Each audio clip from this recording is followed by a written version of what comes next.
तो अपने प्रोड्यूसर साहब जो इस मूवी जो कर रहे हैं उसके बारे में उनका कुछ आपका हक बनता है कि आप किस तरह से तारीफ करना और कैसे प्रोजेक्ट आपको मिले उसके बारे में बताइए। ये प्रोड्यूसर साहब प्रोड्यूस कर रहे हैं इसलिए मैं तारीफ नहीं करूँगा। ओके।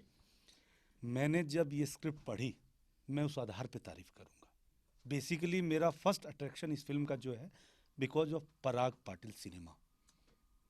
पराग पाटिल जो इस फिल्म के डायरेक्टर है, मैंने उनका आज से 1-1.5 साल पहले कुछ प्रोजेक्ट देखा जाके, तभी मैं फ़ैन हो गया उनके, उनकी टेक्निक का, उनका विज़न का। तब से मेरे मन में थी कि कभी मैं पराग जी के साथ काम करूँगा। महेंद्र जी आए, मैं पहले इनको धन्यवाद दूंगा कि इनको एक बहुत अच्छी टीम मिली, बहुत अच्छे डायरेक्टर मिले, टेक्नीशियन मिले, कि आज एक इस फिल्म का जो टच मुझे लगा जब मैं रीडिंग कर रहा था, ये एक इंटरनेशनल टच है, एक रियलिस्टिक बेस मास सिनेमा जिसे हम बोल सकते हैं। कि एक समय हुआ करता था जब पैरेलल सिनेमा चलता था, अभी लोग आ गए हैं, इसमें बिल्कुल रियल दिखाया हर चीज़ जो सत्य है आज हमारी इंडस्ट्री में, एक इंसान के अंदर, कि हमारे बीच के ही हमारे दुश्मन होते हैं और हमें पता भी नहीं चलता, कैसे हमें ट्रैप किया जाता है, कैसे वो अपना समीकरण बनाते हैं। तो माइंड ब्लोइंग सब्जेक्ट। तो आप ये जानना चाहेंगे ये जो आपका दाढ़ी का स्टाइल और मूवी का स्टाइल इस मूवी के लिए या फिर पराग जी ने आपको बताया कि ऐसा रखना है। ये पराग जी का कॉन्सेप्ट है बेसिकली। पराग जी का जो कैरेक्टर है जो मैं इस फिल्म में प्ले कर रहा हूँ, ये उनका विज़न है, वो इस कैरेक्टर को ऐसा देख रहे हैं, और मैं तो बेसिकली डायरेक्टर का एक्टर हूँ, अगर वो कुछ और भी बोलते तो मैं वैसा रखता। चलिए आपके अपने किरदार के बारे में बताइए क्या इसमें कर रहे हैं और अगर सब मैं अभी बता दूंगा आप फिल्म में क्या देखेंगे। जरा सा बता दीजिए क्योंकि कोई भी किरदार के बारे में बताया नहीं है तो कुछ तो ये डालना ये होगा कुछ परमिशन वैसे। मेरे डायरेक्टर से मुझे नहीं है कि मैं फिल्म के बारे में कुछ बताऊं, किरदार के बारे में बताऊं। अगर वो परमिशन देते हैं तो मैं बता देता हूं, बट जैकी बजाज सर। हाँ वो मुझे मालूम है, जैकी बजाज। कैरेक्टर, आप कैरेक्टर स्केच इनको बताना है। जी समवॉट। ओके।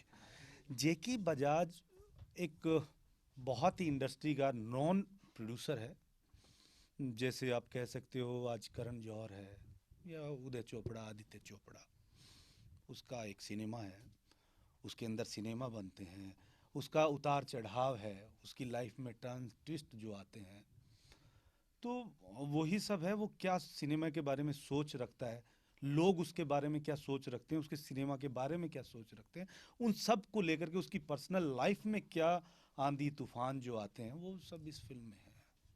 तो ऑडियंस से आप क्या अपेक्षा रखते हैं कि आपका ये मूवी। देखिए, एक एक्टर होने के नाते, एक पूरी टीम का सदस्य होने के नाते, ऑडियंस से मैं यही बोलूँगा कि अगर आप आएंगे तो इस तरह का सिनेमा और आएगा। बिग स्टार के सिनेमा की टक्कर में तो हम लोग इतना पैसा खर्च नहीं कर पा सकते, लेकिन टेक्निक के लेवल पे, क्रिएटिविटी के लेवल पे ये सिनेमा उनसे कहीं भी कम नहीं नज़र आएगा। तो आप आएंगे तो हम और प्रोत्साहित होंगे और आगे और मेहनत करेंगे और बॉलीवुड अच्छे में आप सिनेमा। किससे कंपेयर करते हैं अपने आप को। बॉलीवुड में अपने आप को कंपेयर करता हूँ राजन मोदी से, जो कि मैं खुद हूँ।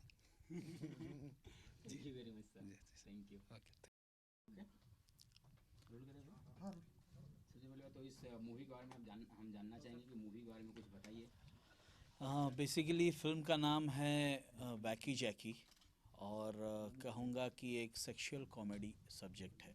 सेक्सुअल पे ज़्यादा ज़ोर नहीं दूंगा, कॉमेडी पे ही ज़्यादा ज़ोर दूंगा।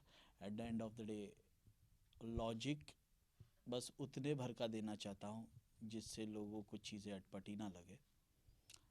बस 2 घंटा आप पराग पाटिल स्टाइल सिनेमा देखें और एंटरटेन होके निकले, यही ख्वाहिश है। पराग जी आप ऐसे तो बहुत सारे एक्टरों को बहुत सारे अच्छे अच्छे काम किया आपने, कभी न्यूयॉर्क के साथ, कभी फर्स्ट टाइम आपने काम किया तो कभी बहुत अच्छे अच्छे सिनेमा में आपने काम किया, लेकिन आप अभी जो आप बैकी जैकी में जो काम करने जा रहे हैं उसमें सभी लोग नए हैं। जी तो दोनों में एक पुराना एक्टर और एक नए एक्टर में क्या डिफरेंस होता है आपके अकॉर्डिंग। सर, मुझे तो पुराना और नया पता नहीं, समझ में नहीं आता। मैं बस इतना समझ पाता हूँ, एक अच्छा एक्टर और एक बुरा एक्टर।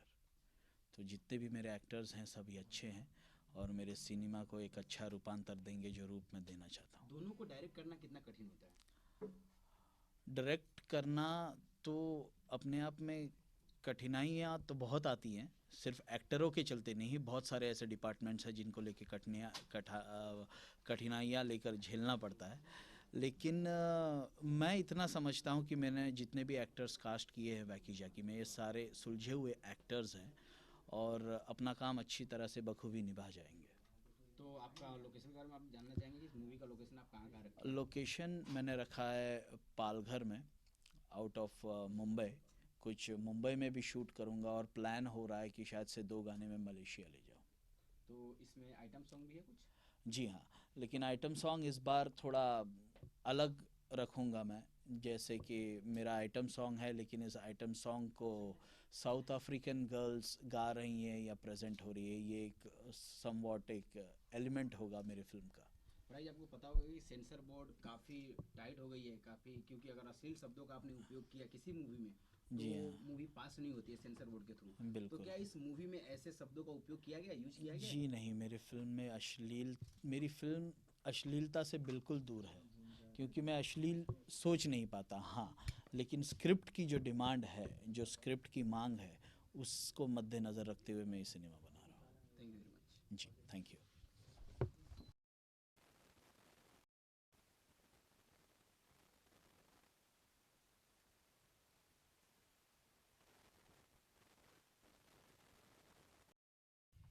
ओके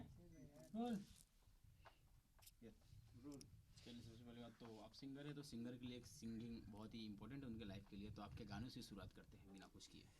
मेरे कौन से गाने से शुरुआत जो करना आप चाहते इस गाने में जो आप गाना गा रहे हैं हैं? जी हाँ, बिल्कुल एक सैड सॉन्ग मुझे मिला है और बहुत ही खूबसूरत रेंडिशन है। Mister Anant and Munna Dubey ने लिखा है इसको। अनंत जी जो हैं इस गाने के कंपोज़र हैं। तो गाने के लफ्ज़ों से यही जाहिर हो रहा है कि पूछो भाई पूछो। चलिए स्टार्ट। चलिए, एक सिंगर के लिए एक सिंगिंग उनकी ज़िंदगी का सबसे बड़ा सपना होता है। तो आप इस मूवी वैकी जैकी में आप एक गाना गा रहे हैं, उस गाने से आपकी शुरुआत करते हैं। बिल्कुल ये गाना जो है बहुत ही दिल को छूने वाला एक गाना है। सैड सॉन्ग है इस फिल्म का और मिस्टर अनंत ने बहुत ही खूबसूरत कॉम्पोजिशन बनाई इस गाने की और मुन्ना दुबे ने बहुत अच्छे बोल दिए हैं कि हर लम्हा उसकी याद में वो है, बिकॉज़ वो उसकी लाइफ में अभी नहीं है। एक ऐसी सिचुएशन दी है जिसमें मतलब काफ़ी वक्त लगा उसमें जाके उस गाने को मतलब अंजाम देने के लिए और मुझे आशा है कि आपको बेहद पसंद आएगा ये गाना। तो इस गाने का बोल दीजिए क्या है? बिल्कुल, मैं चाहता हूँ इस गाने के बोल यही हैं कि आप फिल्म में जाके देखें तो ज़्यादा अच्छा एक है। गाना का 2 लाइन तो सुनना जरूर चाहेंगे। 2 ही लाइन ना? हाँ, ठीक है। पक्का 2 लाइन। तू कहाँ ये बता, तू कहाँ ये बता, ये बता। 2 ही बोलते ये। Thank you. चलिए, आप पराग जी के बारे में क्या कहना चाहेंगे, अपने डायरेक्टर साहब के बारे में? पराग जी ने इस फिल्म को डायरेक्ट करने का ज़िम्मा लिया और मुझे आशा है कि वो हमेशा की तरह अपने काम में खरे उतरेंगे और उनकी फिल्म में मुझे गाना मिला उसके लिए मैं उनको काफ़ी धन्यवाद देना चाहता हूँ। और आवाम को ये कहना चाहता हूँ कि ये फ़िल्म जब भी फिल्म में आई जिसका नाम है वैकी जैकी, आप इसको देखें, एंजॉय करें और एक इसमें जो कॉमेडी है इसको एक अलग अंदाज से पेश कर रहे हैं हमारे डायरेक्टर, आप ज़रूर देखिए। Thank you so much. तो इस वैकी जैकी में आप कितने गाने गा रहे हैं? देखिए फ़िलहाल तो एक ही गाना है और एक ही गाना मेरे हिसाब से काफ़ी अच्छा गाना है, तो 2-3 के बराबर है वो गाना। और कोई मैसेज है? मैसेज यही है कि बस अच्छा म्यूज़िक सुने, पायरेटेड ना सुने और डाउनलोड करके एकदम बढ़िया क्वालिटी का म्यूज़िक सुने और अच्छी लिरिक्स सुने, अच्छी कंपोजिशन सुने और मेरे जैसे अच्छे सिंगर को ही सुने। Thank you. बहुत सारे सिंगर ऐसे हैं जो आज अश्लील शब्दों का उपयोग करके काफ़ी आगे बढ़े हैं। सिंगर यूज़ नहीं करते हैं अश्लील शब्दों का।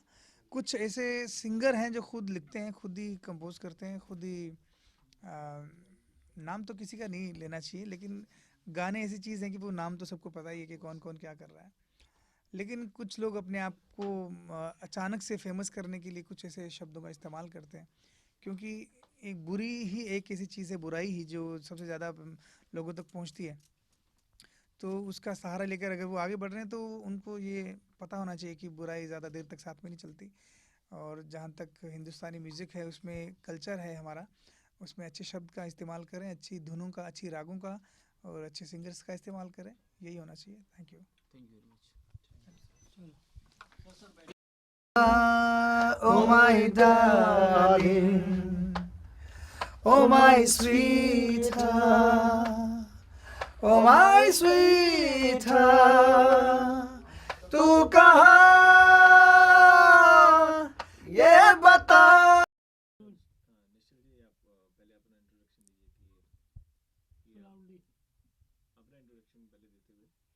जी, मैं निश्चल ज़वेरी हूँ और ये मेरा स्टूडियो है एनजी स्टूडियोज़ गोरेगांव में। ये मुंबई का सबसे बड़ा स्टूडियो है, 5000 स्क्वायर फीट में है और यहाँ हम सारी फिल्मों के काम करते हैं।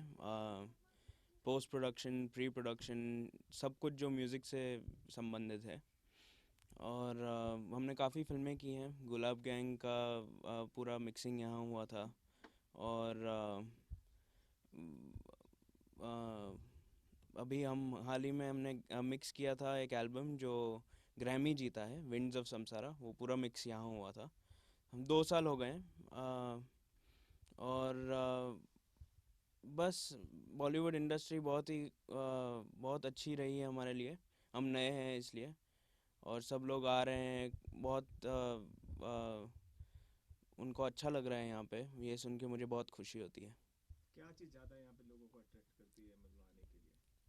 जी, स्पेस यहाँ ये 5500 स्क्वायर फीट में सबसे बड़ा स्टूडियो है जिसमें हमारी डिज़ाइनिंग जो की है वो एलए से जेरी स्टेकलिंग करके हैं जिन्होंने पूरा डिज़ाइन किया है।